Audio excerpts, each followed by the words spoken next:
Rumors are flying, and among them, a supposed Red Dead Redemption remake or remaster. This isn't the first time we've heard of the project, but we'll tell you why the idea is gaining steam once again.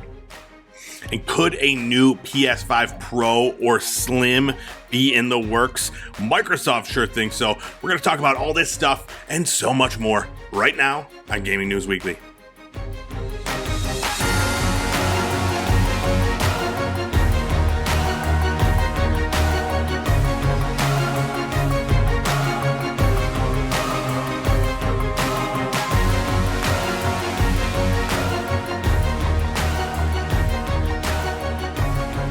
What's up, everybody? It's time for another episode of Gaming News Weekly, the best weekly video game news show out there. Every single Monday, we're bringing you all the biggest things happening in the video game industry. We're on Fruit Lab, YouTube, podcast services, everywhere.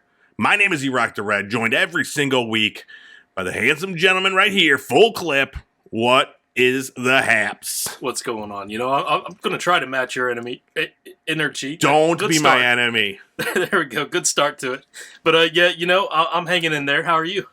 Yeah, you are hanging in there. I'm like, dude, I'm like yelling at you, trying to wake you up. You've been, you've been busy. You've been partying. Nah, I've been on vacation. That's the problem. That is the problem, dude. And we're doing a Sunday night recording, which is rare. You know, all our energy has left us. Yeah. So, except me, baby, I'm feeling good, ready to talk news. Yeah, I'm good. I've been on vacation as well. I got to go back to work tomorrow, so not excited. But I've been playing lots of video games. What about you? Nice. Yeah, been playing my fair share. Nice. Yeah, So I haven't put my Steam Deck down this week, dude. I've just been playing a ton of House Flipper. I got A Little to the Left. Do you ever play that game or hear of it at all? I think so, yeah. It's just like it's like mini games, like mini puzzles, but it's all about like organizing things. Like, and then there's like a cat that comes in and like tries to mess your shit up every once in a while. So I got that with the DLC that was on sale in the Steam sale. And then the game, dude, I've been playing nonstop all week, dude. Dave the Diver. Are you familiar with this new game? Yeah.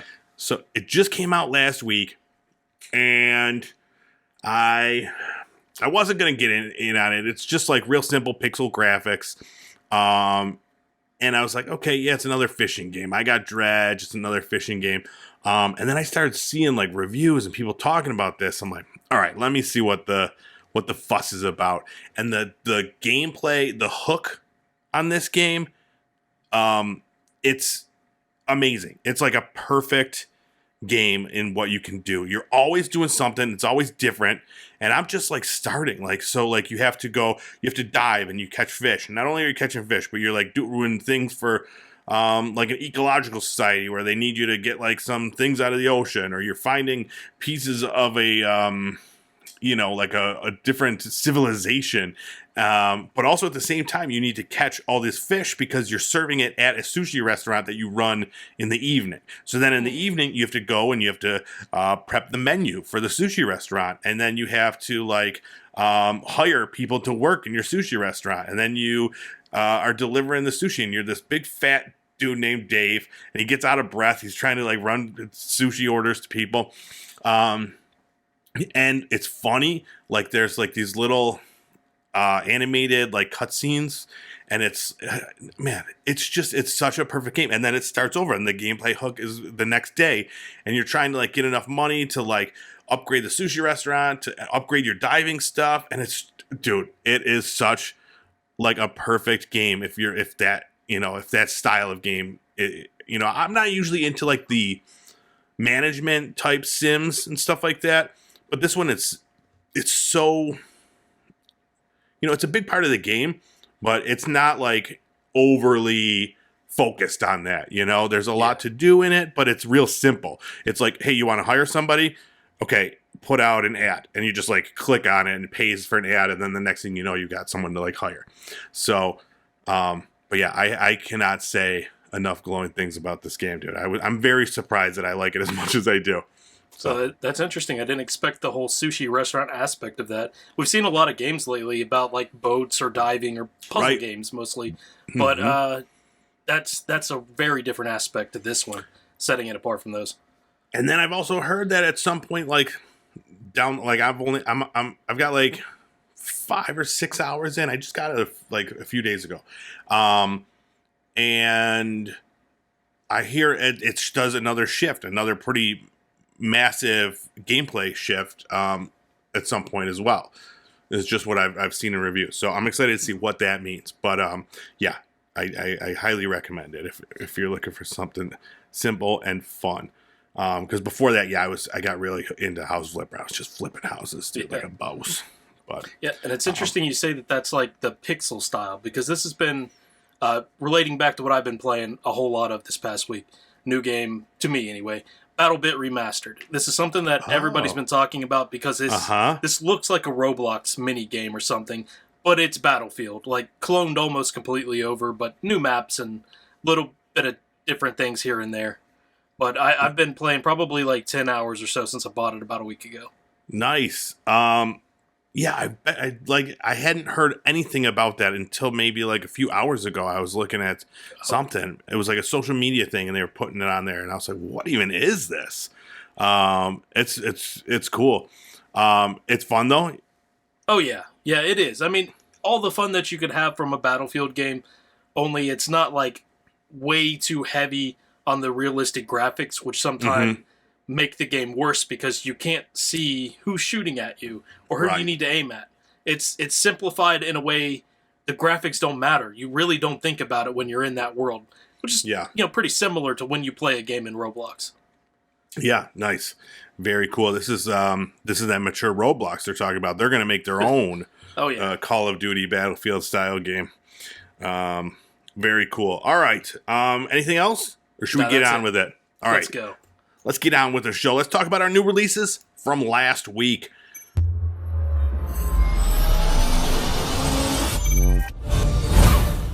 First up, we've got Guilt. Oh boy, do we. Came out July 6th on PC, PS4, PS5, Xbox One, X, and S.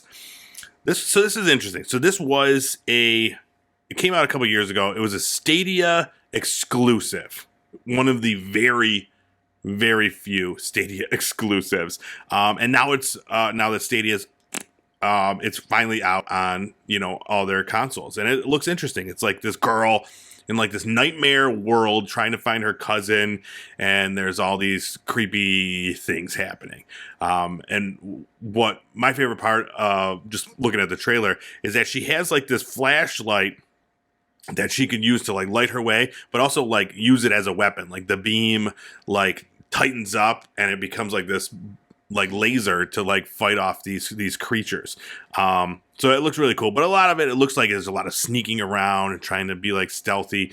But yeah, it's out now. If you were really, really wishing you had a Stadia back in the day so you could play Guilt, never did.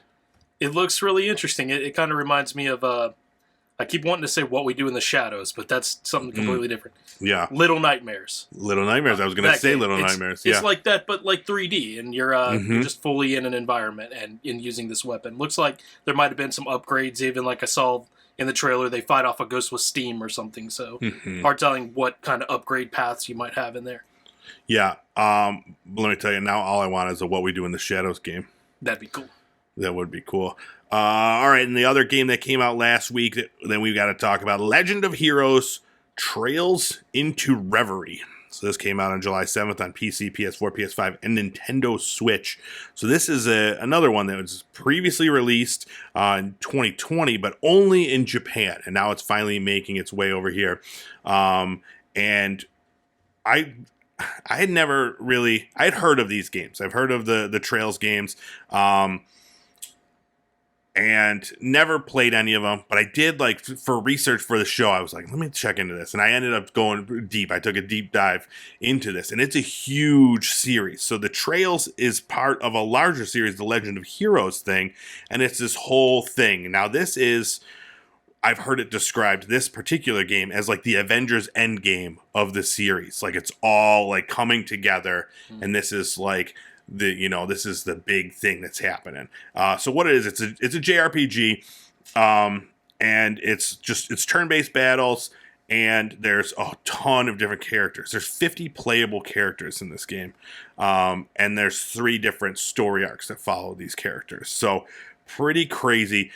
The other thing I did read is that new players will be completely lost in this. So, don't try to jump right into Trails into Reverie. But it's getting rave reviews. Everybody's loving this game that are familiar with the series. So, this is not your thing. I know that. But no, I watched the trailer, and I was indeed lost. It looked like very story-heavy material. Yes. Yeah, absolutely. But yeah, that's it. Those are our 2 major releases from last week. It's summertime. Not much has happened in the summertime, so we get what we can get. Next week, hopefully, there's going to be more. Mm-hmm. All right, let's move things along. Let's talk about our news of the week.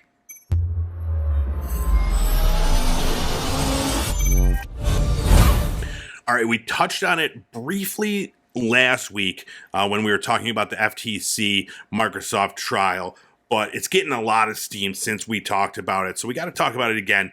The fact that Microsoft seems to think that there is a PlayStation 5 Slim coming real soon. So much so where they knew the price point, saying that it would be $400. So what do you think of this? Do you think rumor? Do you think fact? What do you think? It's hard to tell. My question would be, how would Microsoft know if this were true? But just like we heard PlayStation say that if this merger goes through, Microsoft buying Activision Blizzard, that they're going to stop giving them like development consoles or something like that. So, Microsoft probably has some links to where if PlayStation is working on a Slim console, they'd be able to at least get the news. Right. Yeah, like it was specifically like if they wouldn't send a dev kit or whatever to Activision if they get bought out to so it's possible, that this is something that already exists. Activision has it, and that's how they know this. They also talked about that what was it, that little handheld thing that is coming. Project Q, yeah, they were saying how that's going to be under $300, and then in the same documents they also mentioned a possible PlayStation Pro in the works. Now I don't know what that would even be. Like the PlayStation 5 is already pretty top of the line as far as the specs go. I don't know how much you can increase that without adding to the cost a good deal. It's not like usually in something like this in a console's life cycle at the halfway point or whatever, however many, what would it be, 4 years, prices would be a little bit lesser, and that hasn't happened during this life cycle. So even if a Slim for $400, which is about the same. How much are the digital only editions? Aren't they that price? I think so. I don't even know. Around that. Yeah. I would love a Slim because this PlayStation 5, it's absurd. It is. It does not need to be a giant thing on my mantle. So it would be nice, especially because I got the, that cute little white Xbox, the Series S. So, it would match it. It would match it real nicely. So yeah. And there's so much more room. Let me ask you this. So there are certain people out there who are going to buy the console regardless, and price isn't really an issue. Mm-hmm. And they're going to prefer their console, whether because they're a PlayStation fanboy or just because console is simply easier for them. So even if you're competing with like a mid to high tier gaming PC at $800 to $1,000, do you think that it would sell enough units? Do you think Sony could sell enough units of a PlayStation 5 Pro? Yeah. That's a great question, and I don't think so, because like even then, like how are you going to be making games for, like, you know, say your PlayStation first party, any of the first party, third party games, like you're gonna have to make super high end games that work on the Pro model, that also work on, if you know, the regular model, slim model.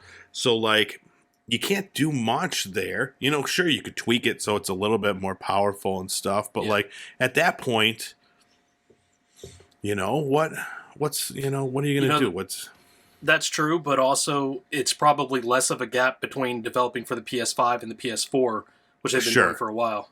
It's a good point. Yeah, yeah, absolutely. Way less, I'm sure.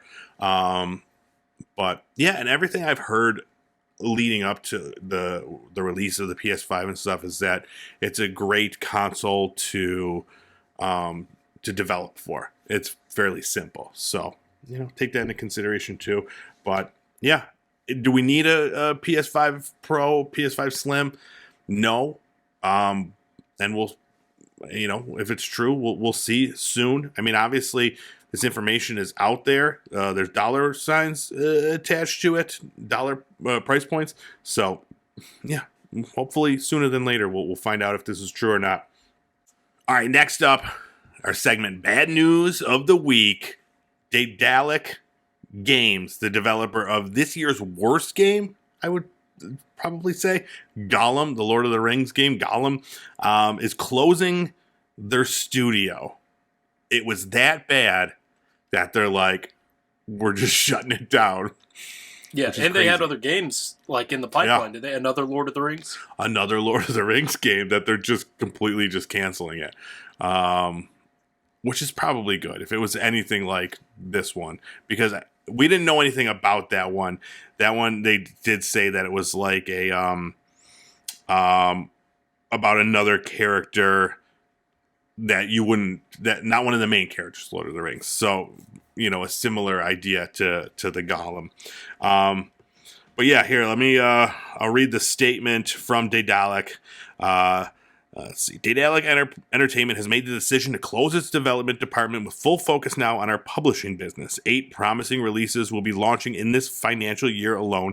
Even though The Lord of the Rings Gollum did not live up to the expectations we had for the game, we are very grateful for the opportunity and the learning experience it brought us. Currently, we are working on another patch for The Lord of the Rings Gollum. A follow-up project in the Lord of the Rings universe that has already been started will be discontinued.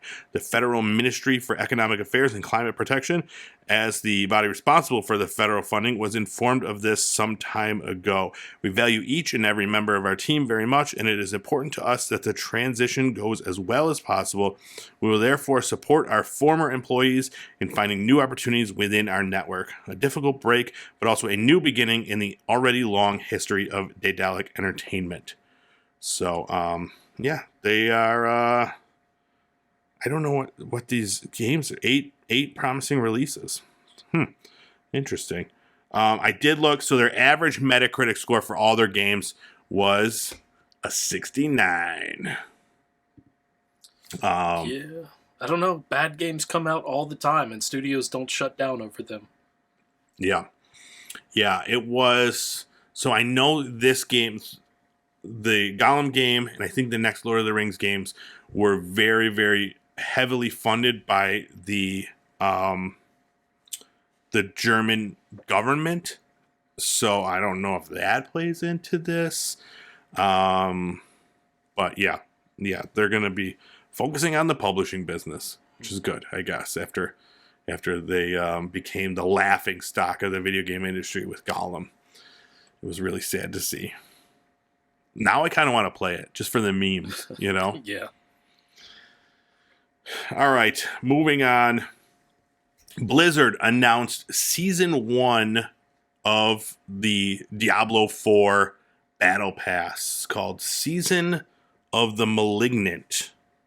It's a cool title, right? It's they're bringing a lot of stuff in with this. It's got me it's piqued my interest.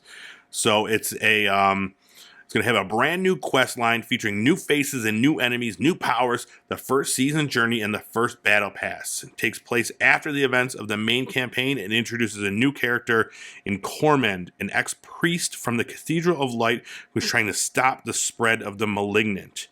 It features a dangerous new threat in the form of malignant monsters spreading throughout Sanctuary. Any elite monster will be able to spawn as a malignant monster with additional powers. And they can be defeated by drawing out their corruption and trapping their malignant hearts, which can then be inserted into rings and amulets for mega powers. So that sounds pretty cool. And it says, they will include new builds that are stupidly powerful, in quotes. So, And there's going to be new boss monsters, new legendary items, new unique items, and more. So,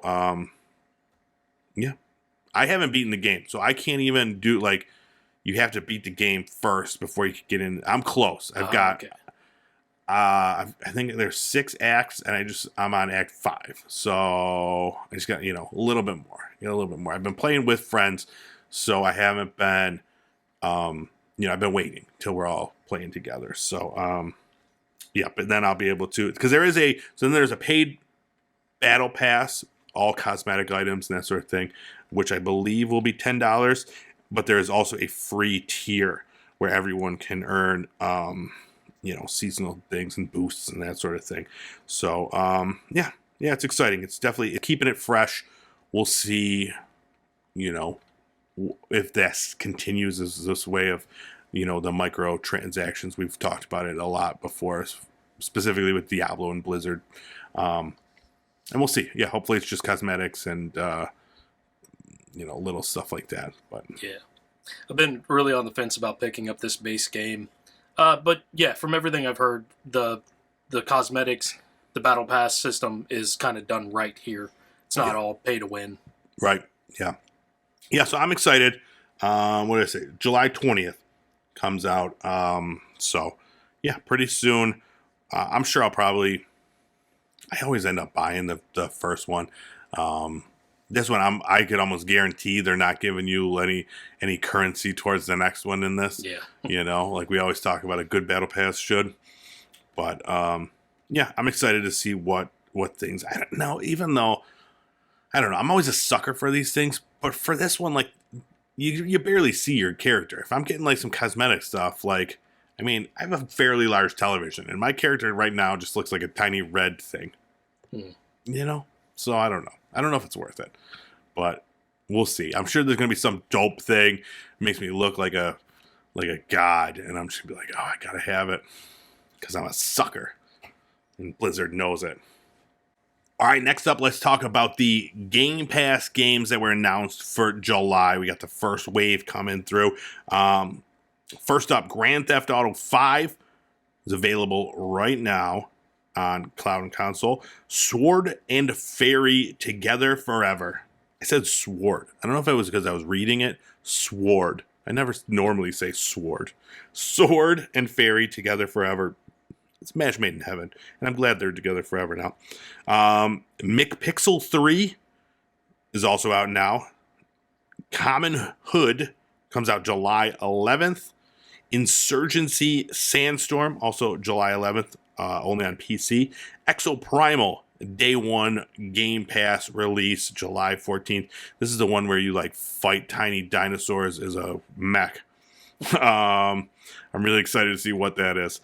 Tectonica is another Day 1 release on July 18th. That is you dig into the subsurface bioluminescent world of a rogue alien planet as you explore and construct sprawling factories. That's out in cloud console and PC. And then lastly, July 18th also brings The Cave, an adventure game from Monkey Island and Maniac Mansion creator Ron Gilbert and Double Fine Productions. So, yeah, any of those got you excited? Yes and no. I mean, GTA 5, for anybody who hasn't played that, I gotta 100% say, go into story mode. Even if you don't touch the online, which this day and age, I might even advise against that, unless you really are a sucker for punishment and a bit of a sadist, I guess. But I really like seeing games like Tectonica, and it looks cool to get into, but for me personally, I've already played Satisfactory a while back, and I think that's a game that already has enough in common that I probably wouldn't get into hours Sure. and hours of this. Commonhood also looks good with like the farming and base building, but at the same time, I'm not that excited about it because it looks like it's borrowed features from games that do it better, like No Man's Sky, Fallout 4. Gotcha. Yeah, yeah. A lot of building and crafting and games like that out. But yeah, I am the one person that you're talking about that has not played Grand Theft Auto 5. So yeah, I'm excited to check it out. You know, Nice. me and my 5-year-old son, we're gonna go in there and just mess shit up. Yeah, maybe play it on mute. Yeah. You'll be all right. These are the types of games where I'm like, I get really excited for them, and then I have like, an hour at the end of the day, and I just fall asleep. Like same thing with like Mortal Kombat. Like I'm excited to play Mortal Kombat, but it's not one that I want for his eyes. But yeah, some good games coming out this July on Game Pass. So I'm really excited to see what Exo Primal is all about. That comes out this week. So it looks insane. It looks insane. So yeah, I'm hoping that we'll talk about that next week. All right. Next up, good news for Assassin's Creed fans. Bad news for Skull and Bones fans. I guess it's good news for pirate fans. Bad news for pirate. How do pirate people feel about this? So there is a Black Flag Assassin's Creed for Black Flag remake coming out instead of the much canceled, waited on Skull and Bones pirate game. Did you ever play the Black Flag? Yeah, back on I guess 360. Yeah. Yeah, it was one of those that was like a cross-gen. It was available on Also PS3. played it on the Xbox One. Now that I'm thinking about it. Yeah, so I never. That was always one where I was like, I'm gonna get this one because it looks awesome. You're a pirate. Yeah. It's way cooler than any of the other ones. It definitely was, and it's those same techniques in that game that really carried over well into the next Assassin's Creeds. It's just that the newer ones, for some reason, don't get the same reputation. I guess because when they did it in Black Flag, it was new and it really blew people away. Mm-hmm. But it's basically been in every Assassin's Creed that I've played since then. Sure. Okay. So yeah, this came from Kotaku, and they said according to 2 sources familiar with the plan. So no rock solid information here, but it was said that they were not authorized to discuss the information, but the remake is still in its earliest stages and will not be complete for at least a few years. So it says a team at Ubisoft Singapore, one of the studios that has led development on the Assassin's Creed franchise's evolving ocean tech, will be heavily involved in helping to modernize the Caribbean-based sailing game. So now, so we're talking, this is not going to be ready for a few years. Does Skull and Bones come out? And does it come out before Assassin's Creed Black Flag remake? Who knows what's going on with Skull and Bones right now? It's in crazy. development hell. It really is. So like they recently showed at the Ubisoft showcase, they showed like a bunch of I don't think it was gameplay though. I think it was just like some sea shanties or something. And then they were talking about a beta coming out this summer, which I haven't heard any more information on that. But again, the same article, Kotaku said that the Singapore studio management is currently forcing all developers on the game to work from the office rather than remotely. It's also providing on-site breakfast and dinner as a way of thanking you for your unwavering commitment to our shared vision. That would also seemingly encourage staff to stay later and work more hours to ship the closed beta on time for a game that was due out years ago. So I don't know what this means for Skull and Bones. I keep thinking there's got to be something broken with this game, right? I don't know, because at the same time, it's just kind of been accused of being a clone of Sea of the Thieves. other one.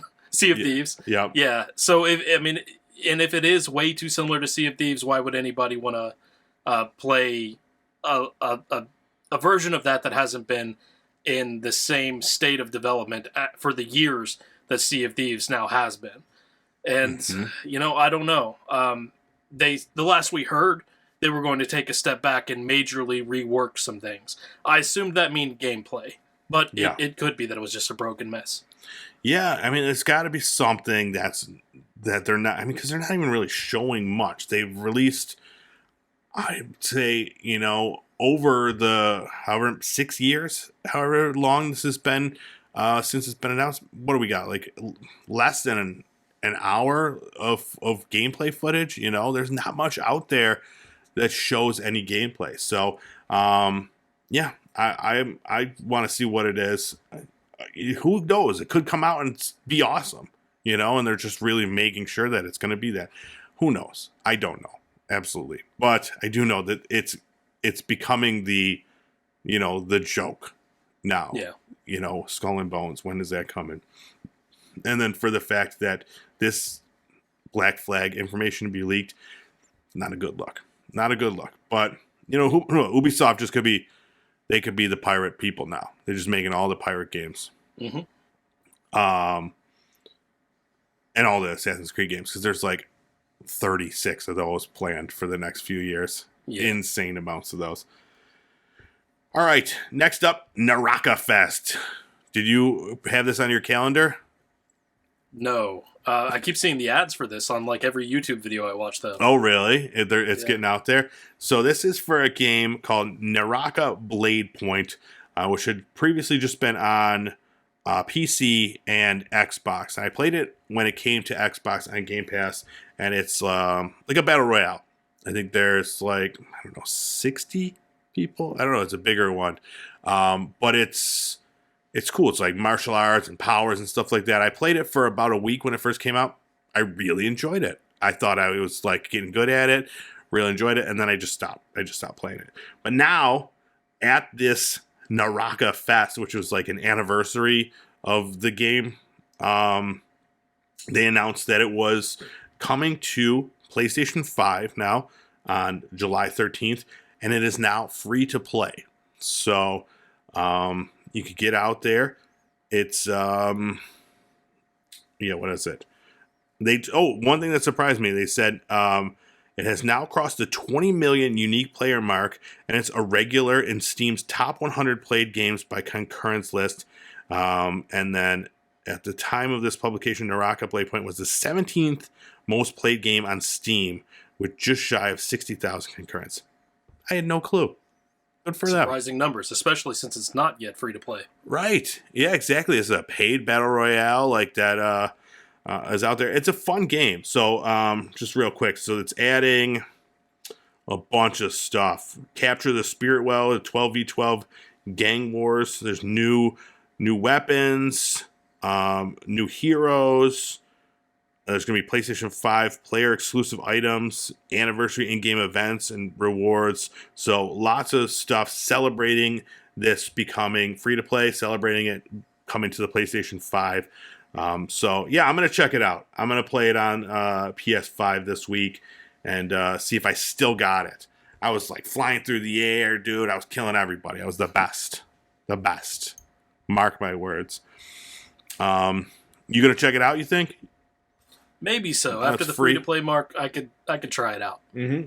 But I mean, I'll have to look into it, because when it comes to those battle royales, there are so many. Yeah. And each individual one has a really hard time standing out unless you're something radically different, like Warzone or Fortnite.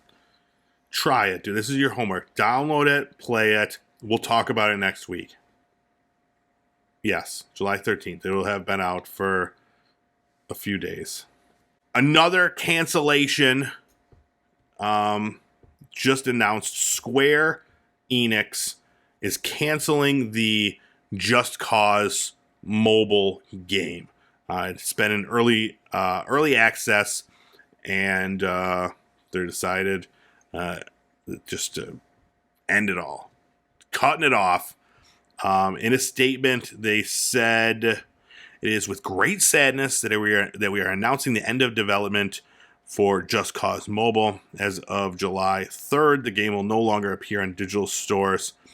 It is never easy to put forth an announcement of this nature, especially to our fans who have been awaiting the release. We sincerely appreciate the support you have given us. And they said any purchases that were made in-game for the people that were in early access have been refunded. And yeah, that's it. Just Cause. Was this something that you were looking forward to? I didn't even know that it was happening. Oh. But, the Just Cause games have always been pretty cool. So to hear that a mobile version might have came out seemed pretty cool. They announced it at, it was one of Jeff Keighley's events. I remember them showing, and I was like, this is like the sandbox aspect of Just Cause is the best part of it, where you just mess around with stuff. Now, this was going to be like a battle royale, and there's going to be parts like that, which, again, like we said, we don't need any more of those unless they're doing something dynamic and exciting. But it was always fun, and especially thinking you could have it on the go, just kind of messing around, flying around on cans of propane or whatever. That's all I remember doing. Just like shooting a can of propane and then grappling it and flying through the air or whatever. Sticking a balloon to a cow and launching to space. Yes, it was good stuff.